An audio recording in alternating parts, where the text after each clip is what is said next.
تو ابھی ہم پڑھیں گے مرکب حروف، ٹھیک ہے، زیر کے اندر مرکب، زیر کے اندر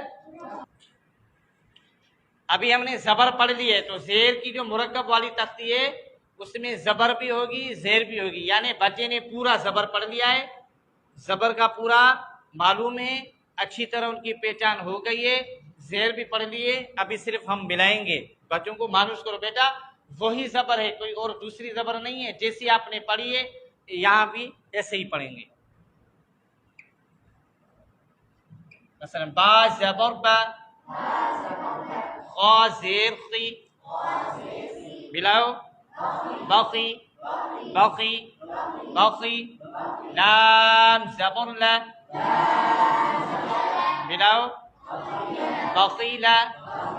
خا کو موٹا کرنا ہے، بقیلا، خی خی بقیلا، آگے وقوف، بخیل بخیل، بچوں کو اور کچھ نہیں بتانا کہ یہ ساکن ہوگا ایسے ہوگا، بیٹا اس میں وقف ایسے کریں گے، بخیل،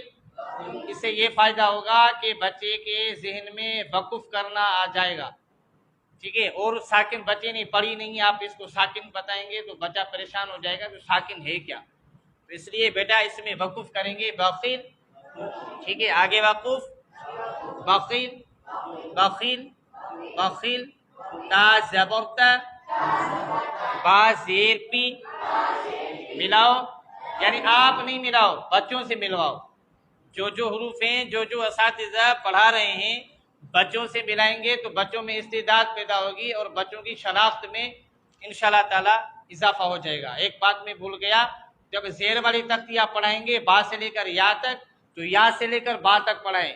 تو سیدھا بھی پڑھائیں الٹا بھی پڑھائیں، بیچ بیچ میں سے بھی پڑھائیں، تو بچے سے یہ ہوگا کہ حروف کی شناخت پیدا ہوگی۔ اگر ایسے نہیں کریں گے تو بچہ سیدھا پڑھے گا، یاد بھی پڑھے گا، لیکن بیچ میں پوچھو گے تو بچہ خاموش ہو جائے گا، کچھ نہیں آئے گا۔ جو حروف کی جو پہچان ہے اسی طرح آتی ہے کہ یا سے لے کر با سے لے کر یا تک پڑھاؤ، یا سے پھر الٹا با تک پڑھاؤ، بیچ بیچ میں سے بھی، مثلا ایسی لائن آتی ہے نا، ایسی لائن ایسے بھی پڑھاؤ، اوپر سے نیچے کی طرف، اوپر کے نیچے کی طرف، یا سے با کی طرف، یعنی اس طرح بچوں کی آپ مشق کریں۔ جی، عین زبر ع، ملاؤ آواز سے، تبع تبع، عین عین کی آواز آنی چاہیے، تبع تبع، آگے وقوف، تبع تبع تبع تبع، آخر میں جھٹکا نہیں، تب بخیل بخیل تبع، ایسے نہیں، آواز کو بالکل بند کرنا ہے۔ حمزہ زبر ا، تو آپ کو میں نے سمجھایا ہے کہ یہ ابھی الف نہیں ہے، حمزہ ہو گیا، حمزہ زبر ا، دال زیر دی، ملاؤ، ادی، نون زبر ن، ملاؤ، ادین ادین، آگے وقوف، ادین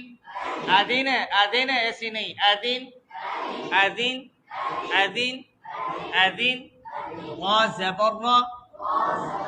حا زیر حی، ملاؤ، میم زبر ما، ملاؤ، رحیم، را کو موٹا کرنے، ہا کی آواز کو اور واضح کرو، رحیم رحیم، آگے وقوف، رحیم رحیم رحیم رحیم، عین زبر ع، لام زیر لی، ملاؤ، علی علی، عین عین کی آواز، علی علی بالکل نہیں، علی نہیں، علی علی علی، میم زبر ما، ملاؤ، علیم علیم علیم، آگے وقوف، علیم علیم، آخر میں آواز بالکل بال نہیں نکلے، جھٹکا نہیں، عالم عالم ایسے نہیں، عالم، آواز بالکل بند، عالم عالم عالم، واو زبر وا،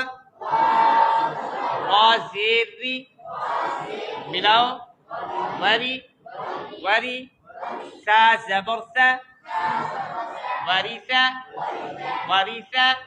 تا اس میں وریثا نہیں، تا کو نرم پڑھنا ہے، وریثا وریثا، آگے وقوف، ورث ورث نہیں، ورث ایسے نہیں، ورث، تا کے اندر آواز بند، ورث ورث ورث ورث، ٹھیک ہے؟ تو یہ تو پوری تختی ہے، میں تو مختصر کر رہا ہوں. تو ابھی مشق ایسے ہی کرائیں، مثلا بخیلا، تبعا، ادینا، رحیما، علیما، ورثا، ورثا، علیما، رحیما، ادینا، تبعا، بخیلا، یعنی بیچ بیچ میں سے پوچھیں گے، مثلا پڑھو. تو یہ جو لائن ہوتی ہے ایسے بھی کرائیں. اس سے کیا ہوگا، بچوں کی جو یادداشت ہے، بچے کے اندر جو حروف کی شناخت ہے اس میں پختگی آ جائے گی. ٹھیک ہے، مثلا پڑھو، پڑھیں پڑھیں پڑھیں پڑھیں. تو ایسے بھی مشق کراؤ، اوپر سے نیچے کی طرف، نیچے سے اوپر کی طرف، بخیلا سے ورثہ کی طرف، ورثہ سے بخیلا کی طرف، بیچ بیچ میں سے بھی بچوں سے پوچھا جائے. یہ ہے تختی نمبر 4 کی مشق.